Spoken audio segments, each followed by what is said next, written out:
A biblical perspective on life, culture and current events. This is 2020 on Vision. Well, it's time for breaking news out of Israel and the Middle East, and I have the one and only Mandy Worby with me in the studio. Mandy, a little bit of good news out of Israel today. Yes, very much so, actually. Overnight, first of all, it was disheartening last week when the bodies of 6 Israeli hostages, elderly gentlemen, were found dead in one of the tunnels, and autopsies showed that they'd all been shot, so they'd been murdered while in captivity by Hamas. So more war crimes from them. But then this morning I woke up to the news that a hostage has been rescued alive. He's a Bedouin Arab Muslim man named Qaid Fahan al-Qadi. He was rescued by Israeli Special Forces, rescued in Rafah, I might add. Rafah is the area in southern Gaza that the whole world said to Israel, don't you go in there, don't you go in there. And Israel said, our people are in there. As we're making our way through Gaza, our people are in there and we're going in no matter what.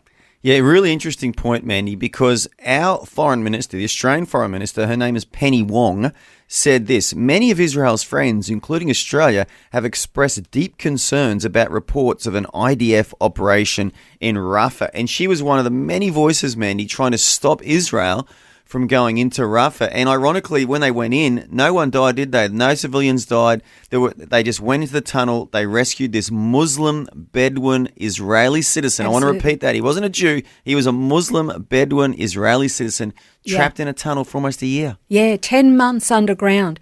The interesting thing about this rescue, Andrew, from what I've learned, is that when the Israeli Special Forces went in, the local Gazans actually told the IDF and pointed out where he was. He's down there in that tunnel.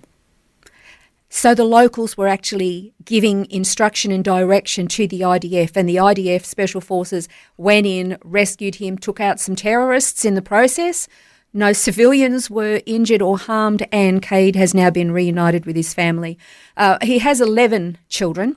And I watched a very heartwarming video of them literally running hell for leather through the grounds of the hospital in Beersheba, where he was taken just to get to see their dad. Now, he's emaciated. He's been underground for 10 months, which means he hasn't seen the sun. So he's emaciated, he's very skinny, and he's very, very pale. So he looks like a white man compared to his Bedouin children and family. Yeah. But he's been getting medical treatment at the hospital. From Jewish hospital, Jewish doctors, I might add, and he's been cleared to go home, but he will have ongoing medical treatment as he's recovering. So I'm so excited that he's home. Amazing, and the fact that those civilians, Mandy, pointed and said he's down there, shows that those civilians are probably trapped too by Hamas, aren't they? They don't really want Hamas to be doing their thing, but they've got no say in it. The whole thing's just a tragedy, isn't it? Yeah, it really is. Hamas has brought war and destruction to their door. Hamas doesn't care.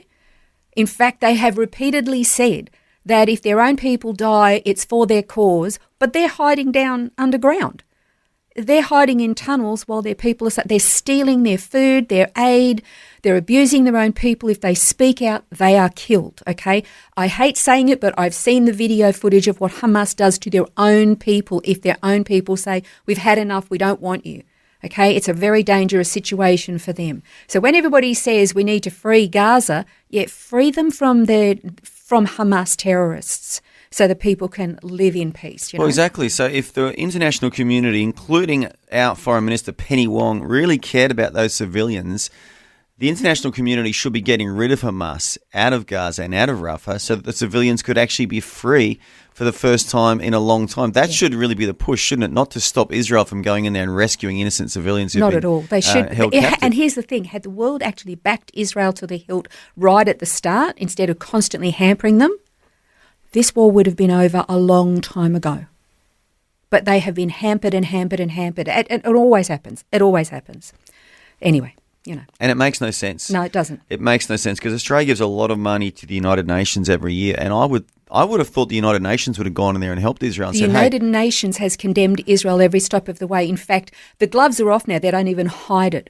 They are completely, utterly, without equivocation against Israel, and they admit it every single day where they side with Israel's enemies.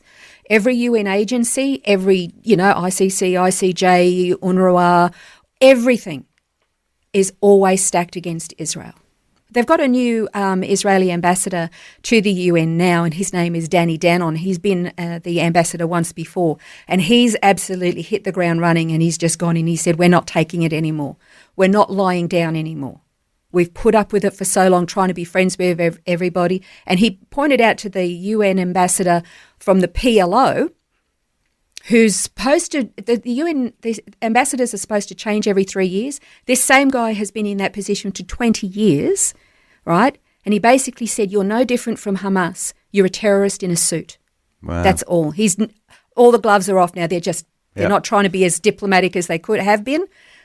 They're just going in now. Calling a spade a spade. Calling a spade a spade. And but it's like we said, though, it's such good news for the family of that rescued hostage. And what else has been happening, Mandy? Well, you know about the Philadelphia corridor, which is right on the border between Egypt and Gaza. Well, the Egyptians are saying they don't want any part of any deal that's going to leave Israel in that Philadelphia corridor. And as we mentioned before, there's been over 150 tunnels, smuggling tunnels, under Egypt. And 150 tunnels plus from Egypt into and Gaza. Israel is destroying them all, okay? And that has been aiding Hamas with weapons. And so Israel, who's got a peace agreement with Egypt, and they're going, hello, can you please, doing that famous line, please explain? Well, Israel is saying, and the government of Israel has come out and said, we're not pulling out of the Philadelphia corridor because we're not prepared to trust anybody to not allow this to happen again. So that's where that's happening. Can I ask, Mandy, why would Egypt allow these tunnels to go under the border? Is there something in it for the Egyptian government, or?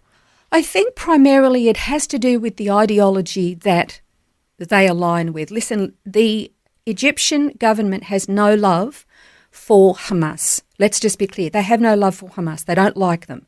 They don't want them. But the ideology that drives them, that says, above all else, we might be against each other, but collectively we are all against Israel. And that's the problem, that even if they can't stand each other, they will still unite against Israel, even though Israel is no threat to them. Israel has bent over backwards trying to be friends with these people. They have put up with so much hoping that there will be a resolution and some accord where they can live together side by side. And yet every time Israel says, yes, let's make a peace agreement, which is what happened on October 6th, there was a ceasefire in place. It gets broken by the other side every single time.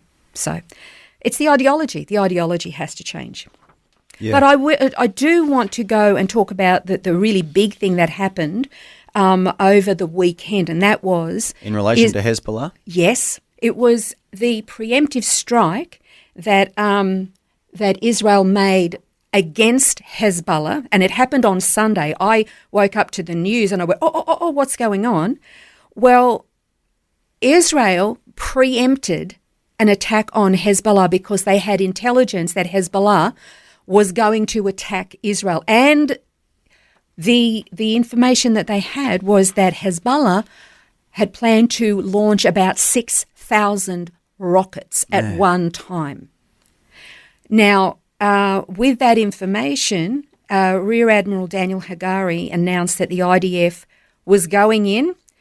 He said, in an act of self-defense, the IDF is currently striking terror targets in Lebanon from where Hezbollah planned to attack Israeli citizens. Now, once again, just like Hamas, the Hezbollah terror organization, 90% of the rockets and drones and UAVs that they launched came from civilian neighborhoods. So they do the same thing that Hamas does. This is the playbook of terrorists.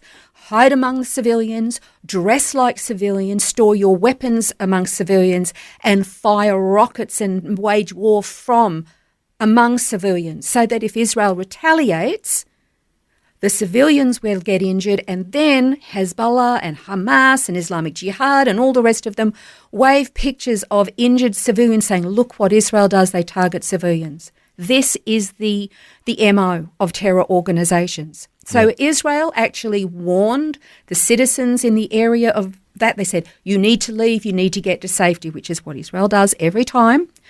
But Israel actually responded really decisively.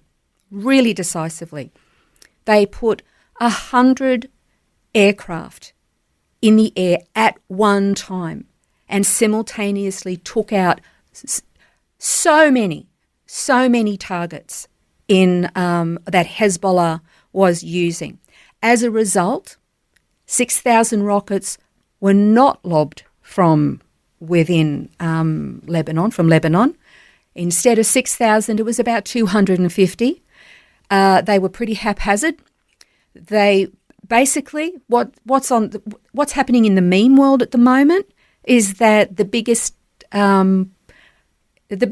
explosion that they caused was to destroy a very large chicken coop.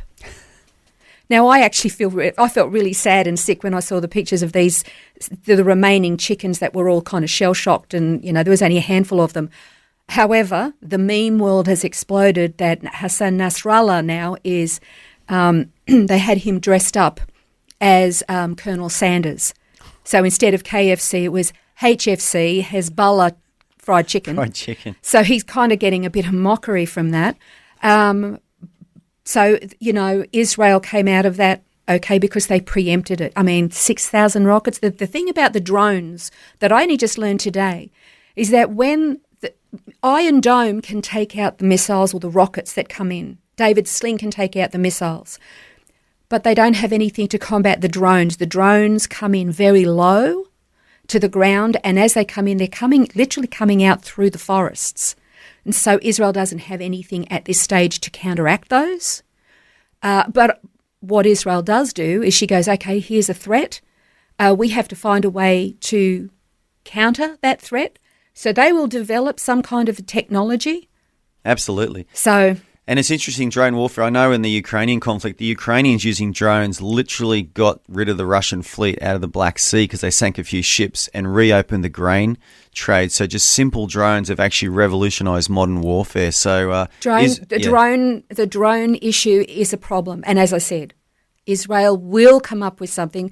They have to come up with something. So, and it, like it or not, it'll become an industry for them. And it'll bring a lot of money into the economy as well because they'll be the leaders in that field again. Yeah. But the threat from Hezbollah and Iran, I just have to say, Andrew, that has not waned. It is still very high.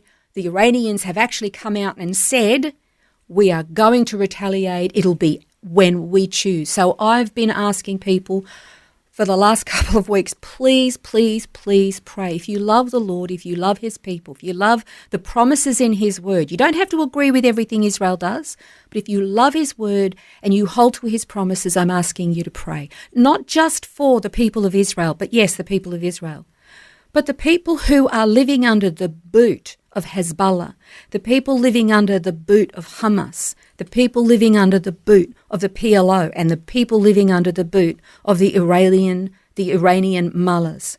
We need to pray for these people. Amen. And just so much going on, Mandy. But just in summary, if you just joined us, some really good news out of Israel today that one hostage was rescued from the city of Rafah. He was a Bedouin Muslim Israeli citizen in his 50s. He's been reunited with his 11 kids, was it? He's got 11 sons. How many wives has he got out of interest? Well, as a Muslim, he's allowed to have up to 4, but I don't know. One for each quarter. I just know they're all super excited to have their dad back, and I'm thrilled with his release. It's an answer to prayer. But Mandy Worby, as always, such a pleasure and so informative. Thank you so much for joining us. My pleasure. With breaking news out of Israel and the Middle East. Thanks for taking time to listen to this audio on demand from Vision Christian Media. To find out more about us, go to vision.org.au.